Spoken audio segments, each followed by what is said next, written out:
Hello guys, मी भाग्यश्री जाधव तुमचं स्वागत करते आपल्या डेली ब्लॉगमध्ये. आज सकाळी खूप दिवसांनी चहा बिस्किट खायचं मन झालं होतं. मग काय घेतला चहा वतून आणि बसले बिस्किट खायला. आणि त्या मॅडम उठल्या उठल्या झोपेतूनच डान्स करत बसल्या होत्या.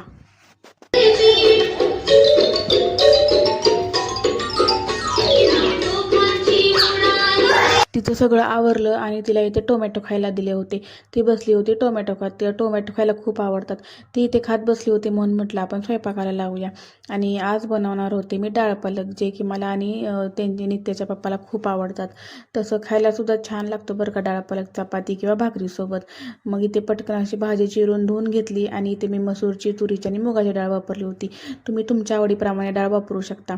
मस्त अशी सगळी भाजी कुकरमध्ये काढून घेतली आणि त्याच्यामध्ये 1 ग्लास पाणी ओतलं.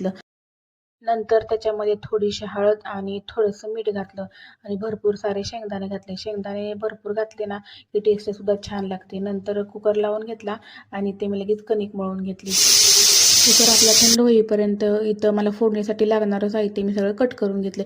इथे मी कांदा, थोडा जास्त लसूण, कोथिंबीर, वाळलेल्या 2 मिरच्या आणि टोमॅटो वापरला होता. नंतर इथे काही मसाले वापरले होते, लाल तिखट, गरम मसाला आणि धनेपूड. डाळसुद्धा आपली मस्त गिर अशी शिजली होती.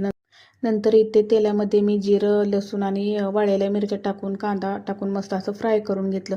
कांदा छान असा लालसर भाजू दिला आणि त्याच्यामध्ये टोमॅटोसुद्धा घालून मस्त फ्राय करून घेतलं.